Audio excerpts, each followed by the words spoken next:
മുസ്ലിംകളെ European യുക്തിചിന്തയിലും മതവിരുദ്ധ ശാസ്ത്രത്തിലും തളച്ചിടാൻ വേണ്ടി ഇസ്ലാമിന്റെ കുപ്പായമിട്ടു കടന്നുവന്ന യുക്തിവാദികളായിരുന്നു റഷീദ് റിളയും ജമാലുദ്ദീൻ അഫ്ഘാനിയും മുഹമ്മദ് അബ്ദയുമെല്ലാം.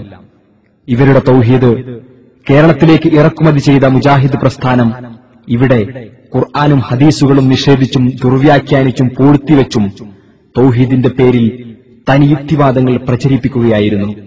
അങ്ങനെ മനുഷ്യ കഴിവിനധീതമായ കഴിവുകളെ നിരാകരിച്ചും ജിന്നുബാധയെ തട്ടിപ്പായി ചിത്രീകരിച്ചും സിഹ്റുബാധയെ പരിഹസിച്ചും കേരളത്തിൽ മൗലവിമാർ നവോത്ഥാനത്തിന്റെ വ്യാജ പെരുമ്പറകൾ മുഴക്കി.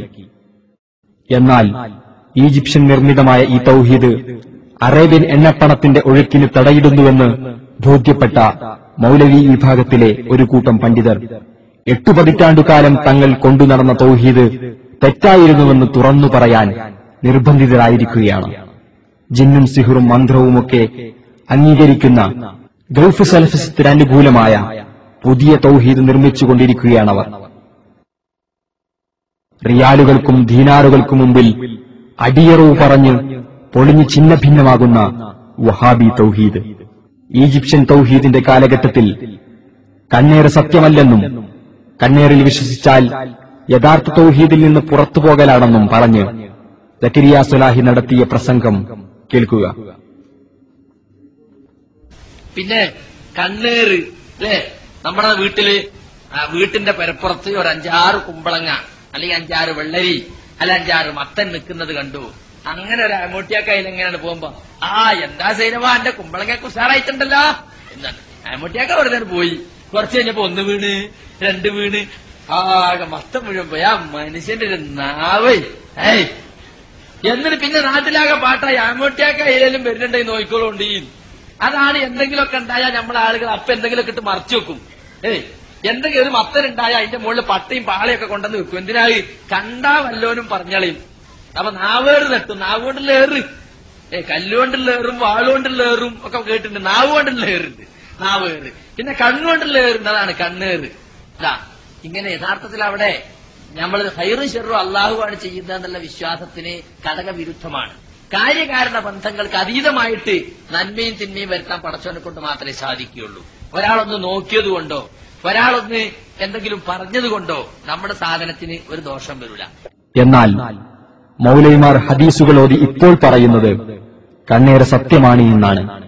ശിർക്കൻ വിശ്വാസങ്ങൾ എന്ന് പറഞ്ഞ് തള്ളിയിരുന്ന കാര്യം തൗഹീദായി മാറുന്ന വഹാബി ഇന്ദ്രജാലം. മൗലവി വിഭാഗം ISM സംസ്ഥാന വൈസ് പ്രസിഡന്റ് ശംസുദ്ദീൻ പാലത്തിനെ ശ്രദ്ധിക്കുക.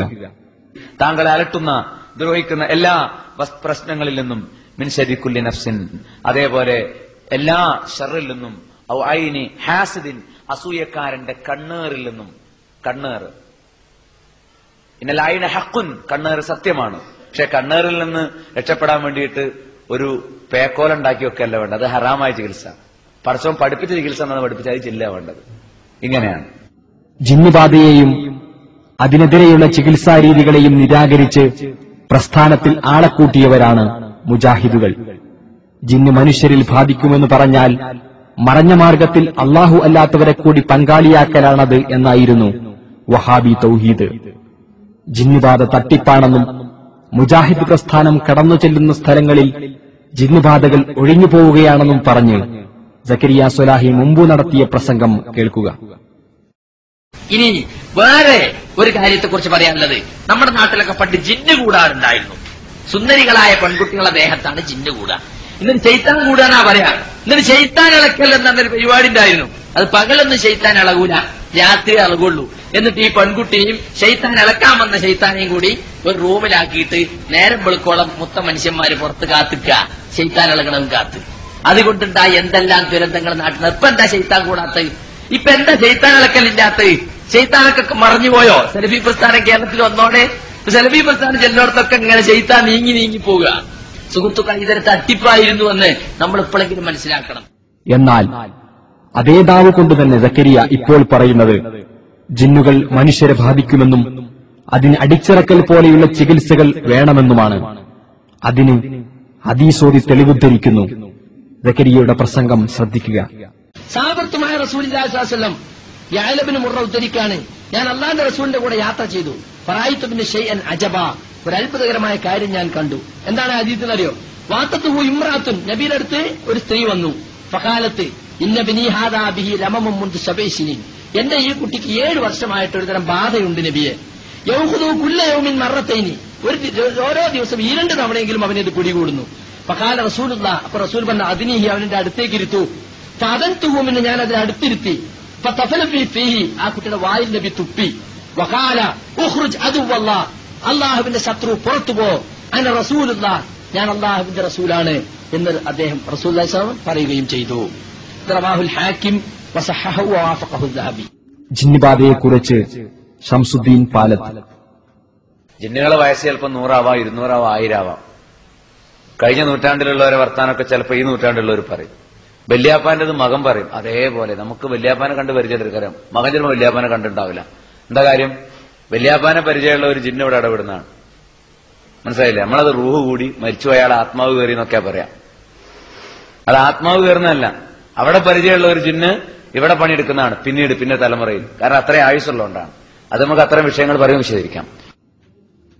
ഇപ്പോഴെന്താ ജിന്ന് കൂടാത്തതെന്ന് ചോദിച്ചവരുടെ കേന്ദ്രങ്ങൾ, മുജാഹിദ് പ്രസ്ഥാനം കടന്നുചെന്ന സ്ഥലങ്ങളിൽ ജിന്നുകൾ മറഞ്ഞുപോയി എന്ന് നാക്കിട്ടടിച്ചവരുടെ അടുക്കളകൾ ഇപ്പോൾ ജിന്നുബാധയുടെയും അടിച്ചിറക്കൽ ചികിത്സകളുടെയും കൂടാരങ്ങളായി മാറിയിരിക്കുകയാണ്.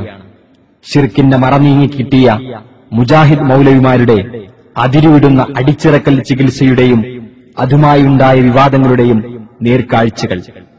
സംഭവം മനുഷ്യന്റെ ശരീരത്തിൽ ജിന്ന് കയറിക്കൂടുമെന്നും കേവലം ശാരീരികമായ ചികിത്സകൾ കൊണ്ട് മതിയാവില്ല, അതിന് ആത്മീയമായ ചികിത്സകൾ വേണം. അത് വടികൊണ്ടുമാവാം. ജമാൽ ചെറുവാടി എന്ന് പറയുന്ന ഈ വിഭാഗത്തിന്റെ വലിയൊരു നേതാവാണ് അദ്ദേഹം. ഇൽമത്രണ്ട് നമ്മളത് ആക്കാൻ പറഞ്ഞു. പക്ഷേ അദ്ദേഹം എന്ത് ചെയ്തു? 2 സ്ഥലത്ത് 2 ചികിത്സ അറിഞ്ഞു. ഞാൻ അറിയാത്തത്രണ്ട് എനിക്കറിയാം. ഒരു പെൺകുട്ടി എന്തോ മാനസികമായ സ്വാസ്ഥ്യം കാണിച്ചു. അവരെ ഇയാൾ പരിശോധിക്കുക. ഇയാൾ ഡോക്ടറല്ല, ഇയാൾ എഞ്ചിനീയറല്ല, കൃത്യമായി പറഞ്ഞാൽ മതപണ്ഡിതൻ പോലുമല്ല. കാരണം എന്താ? സ്കൂളും കഴിഞ്ഞിട്ടില്ല, മദ്രസയും കഴിഞ്ഞിട്ടില്ല. അല്ലെങ്കിൽ വേണ്ടോ ഭൗതിക വിദ്യാഭ്യാസം ഒന്നുകിൽ അല്ലെങ്കിൽ മതവിദ്യാഭ്യാസം, രണ്ടുമില്ല. ഈ മനുഷ്യൻ ഈ പെൺകുട്ടിയെ പരിശോധിക്കാൻ, എന്നിട്ട് പരിശോധിച്ചിട്ട് ജിന്നിനെ എവിടെ നോക്കിയിട്ട് കാണുന്നില്ല. അവസാനം ഇങ്ങനെ നോക്കുമ്പോ ഒരു വിരലിങ്ങനെ കുട്ടിയുടെ. ഇയാൾ പറഞ്ഞു ഈ വിരലിന്മേലാണ് ജിന്ന്. ഈ വിരലിന്മേലാണ് ജിന്ന്. എന്താ പ്രതിവിധി? അടിക്കണം. കുട്ടിയുടെ ആങ്ങളമാർ ഇടപെട്ടതുകൊണ്ട് കുട്ടിക്ക് അടി കിട്ടാതെ രക്ഷപ്പെട്ടു. തീർന്നില്ല. തൊട്ടടുത്തുടനെ എടമണ്ണയിലെ മുണ്ടയങ്ങരയിലുള്ള ഒരു പെൺകുട്ടി, അത്യാവശ്യം പ്രായപൂർത്തിയായിരിക്കുന്ന പെൺകുട്ടി, അവർക്ക് ഈ അടുത്ത് എന്തോ ഒരു മാനസിക അസ്വാസ്ഥ്യമുണ്ടായി. ജിന്നു കൂടിയതാണെന്നാണ് വിധി. ജമാലിന്റെ അരികിൽ വന്നു. ജമാൽ എന്ത് ചെയ്തു? ഈ കുട്ടിയെ അടിച്ചു. കുട്ടി നെട്ടോട്ടം ഓടുകയാണ്. എന്തൊക്കെ പരാക്രമങ്ങൾ നടത്തിയിട്ടും പ്രതിവിധിയില്ല. അവസാനം അദ്ദേഹം എന്ത് ചെയ്തു? കുട്ടിയെ മരത്തിൽ കടത്തിയിട്ട് ആ കുട്ടിയുടെ കാൽഭാഗത്ത് കയറി. ബാക്കി മരണ്ടല്ലോ, അവിടുന്ന് കൂട്ടി കുറച്ച് കുത്തിയിട്ട സംഗതികൾ. ആ കാര്യം ഇരുന്നപ്പോ ആങ്ങളമാർക്ക് മനസ്സിലായി ഇത് അപകടത്തിലേക്കാണ് പോകുന്നത്. അവർ കൈകാര്യം ചെയ്യുന്ന അവസ്ഥയെത്തിയപ്പോ ജമാൽ രക്ഷപ്പെട്ടു. ഇതെന്തിന്റെ പേരില? ഇസ്ലാഹി പ്രസ്ഥാനത്തിന്റെ പേരില. നമ്മൾ പണ്ട് കേട്ടത് വേറെ പലതിന്റെയും പേരിലായിരുന്നു. ഇപ്പോൾ കേൾക്കുന്നത് മുജാഹിദ് പ്രസ്ഥാനത്തിന്റെ, ഇസ്ലാഹി പ്രസ്ഥാനത്തിന്റെ പേരില. നിങ്ങൾ ആലോചിക്കുക, ഞങ്ങൾ എന്ത് കൊണ്ട് മുജാഹിദായി എന്ന് കുറച്ച് ആൾക്കാർ വന്നല്ലോ. ഞാൻ അന്നേ പറഞ്ഞിരുന്നു, ഞങ്ങൾ എന്ത് കണ്ട് മുജാഹിദായി എന്നാണ് പറയേണ്ടത്. എന്റെ സമസ്തക്കാർ വരെ വലിച്ചെറിഞ്ഞിരിക്കുന്ന അന്ധവിശ്വാസികളെയും അനാചാരികളെയും ജീർണതകളെയും കുടികയറ്റുവാൻ ഏതെങ്കിലും അറബി പട്ടത്തിന് അനുവാദമുണ്ടെങ്കിൽ മുജാഹിദ് പ്രസ്ഥാനത്തിൽ സാധിക്കുമെന്ന് മനസ്സിലാക്കിയപ്പോ ചില മുസ്ലിയാക്കന്മാർ വേഷം കെട്ടി രംഗത്ത് വന്നു. ആ വേഷം കെട്ടലിൽ ഇങ്ങനെ കുറെ മനുഷ്യന്മാരുടെ ഇപ്പോഴും വന്നുകൊണ്ടിരിക്കുന്നുണ്ട്. ഒരുപാടെണ്ണം ഈ അടുത്തോടെ എപ്പോഴും ഇറങ്ങിയിട്ടുണ്ടല്ലേ, ഒരു 3-4 മണിയോടെ ഇറങ്ങിയിട്ടുണ്ട്. കരുതിക്കോളൂ, നമ്മളെ വിശ്വാസത്തെ, നമ്മുടെ ആദർശത്തെ ചോർത്തിയെടുക്കാൻ, ചികഞ്ഞെടുക്കാൻ, പറിച്ചെടുക്കാൻ, എന്നിട്ട് ആദർശ ശൂന്യരായി നരകത്തിലേക്ക് വലിച്ചേക്കാൻ വേണ്ടി ഇറങ്ങിത്തിരിച്ചിരിക്കുന്ന കുറച്ച് മനുഷ്യന്മാര്. ചികിത്സാ രീതികളാണ്, പ്രാകൃതമായ ചികിത്സാ രീതികൾ. മുജാഹിദ് പ്രസ്ഥാനം വന്നപ്പോൾ എന്താ സംഭവിച്ചത്? ഇവിടെ